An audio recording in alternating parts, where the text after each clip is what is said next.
I recently became a godfather for the very first time in my life. It's awesome. Our kids are grown, and I'm really proud of us. My wife and I did a really great job raising our kids, and we did it under really difficult circumstances. And both of our kids are successful, fully functioning adults, and I'm really super proud of them. And thank you. But you know what? But I also really like not having kids in the house. I think it's great that I don't, at about 4 o'clock in the afternoon every day, I don't hear, "Where's the dinner I'm going to complain about going to be ready?" And I like that I don't have to cook to feed 11 people because I'm actually feeding 2 teenage boys.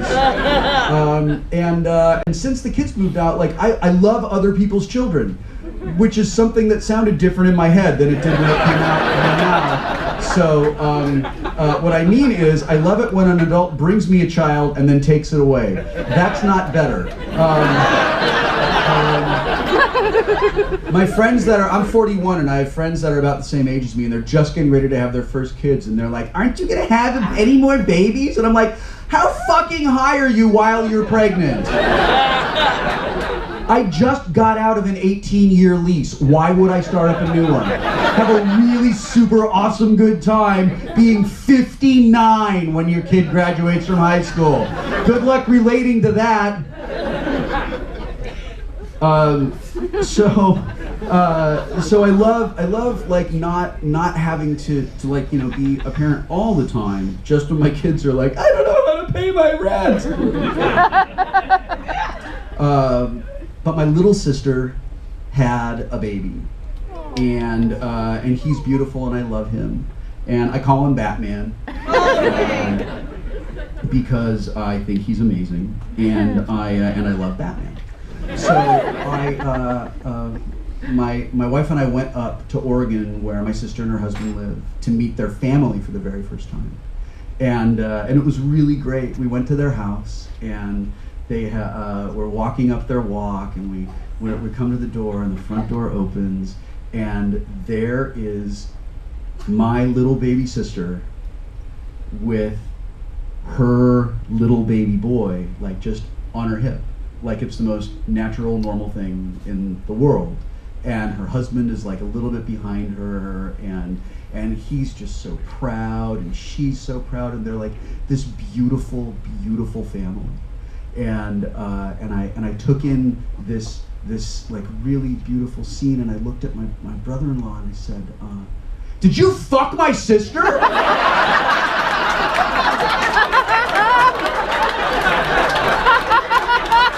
What the fuck, man?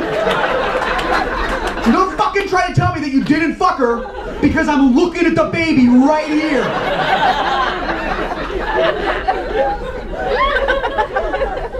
My wife began the familiar ritual of apologizing for me. We all went into the house, and that was when my sister asked me if I would be his godfather and if Anne would be his godmother, and I said, yeah, of course, but why me?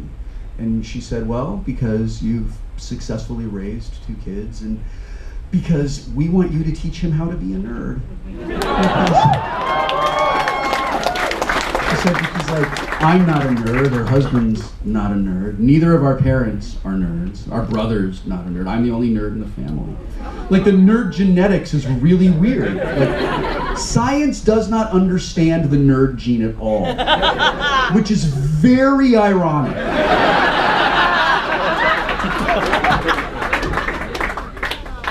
But apparently it's a thing that can be taught, so I said, yes, absolutely, I will absolutely be his godfather. I would love that. So I went home and got really excited to sort of, you know, teach him our ways. So I went to thinkgeek.com, and I bought, for my nephew, I bought everything. I had it shipped there, shipped to their house on a pallet. My sister called me up. What the fuck did you do? I sent you some things for Batman. He's 8 weeks old. I know. You got him a solar radiometer. What am I supposed to do with a solar radiometer? Well, Amy, you put it in the sun and science happens.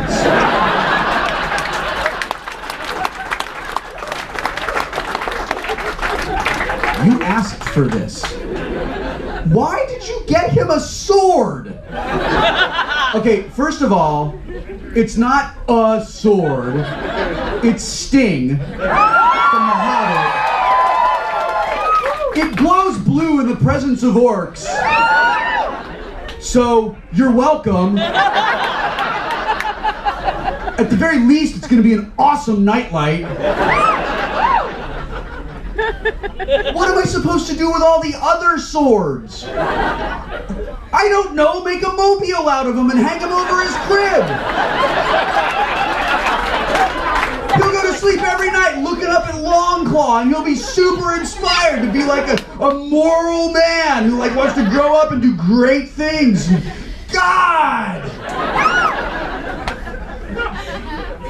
Why is there a shot glass in here?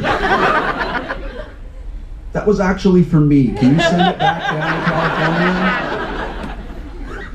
Now, training my nephew, who just had his first birthday, to be I don't know why that's an awe-worthy thing, but it happens every time I tell the story. Oh, he survived for a year. That's adorable. He has pooped so much. Boy, my nephew is the greatest pooper in the history of the world, you guys.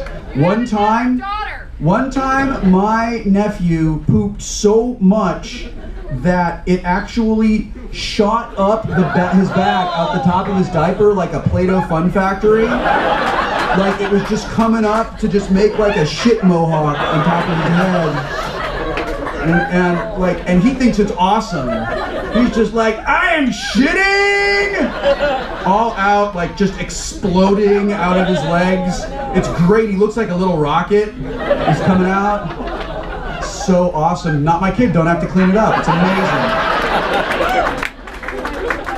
The one time I changed him, he peed in my face. I know, and why are you down the front? You're going, oh, he peed on you. Oh, did he get you in the mouth? Oh, he's marking you. Oh, he's making a bond with you. It's so great. You guys are gonna go do Little Richard covers together. It's funny if you know that Little Richard liked to shit on people. That was his fetish. So it's true. You can look it up. So it's more difficult than it would be just normally because I'm teaching my nephew how to be a nerd, but my brother-in-law is the polar opposite of a nerd. He is a football guy. Right. No. But he's not just a football guy. He is a Dallas Cowboys football guy. I know, do it. Yeah, let it go. God, it feels so good.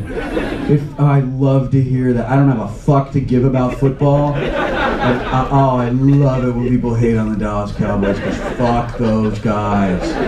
Oh, fuck them and their fucking stadium and their roof has a hole in it so Jesus can watch us play.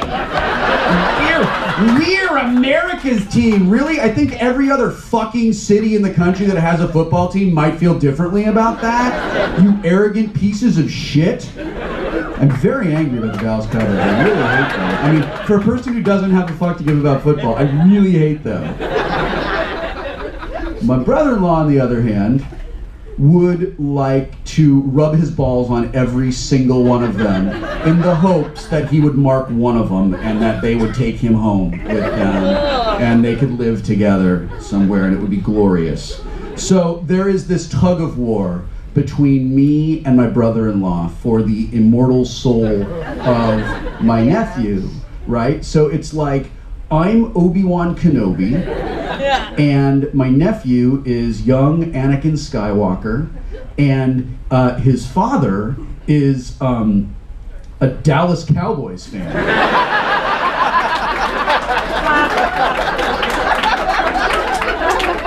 So we have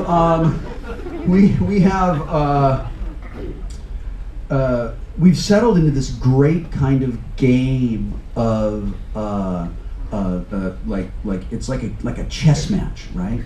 So my brother-in-law will buy Batman a little, like a really cute little foam football, right? Like baby's first football. And then I will buy him a set of large foam polyhedral gaming dice. Baby's first gaming dice, right? And then my brother-in-law will get him a really cute little football helmet, right? Like for babies to wear. And then I will get him an X-wing fighter pilot helmet for him to wear. And then the big move on the board was when he got my nephew a little football jersey. And you guys, babies in football jerseys, it's like dogs in neckties. It's so cute. Like it was, and I was like, how am I gonna win this? So I went to Etsy and I bought for my nephew a custom knit Wesley Crusher sweater. Checkmate.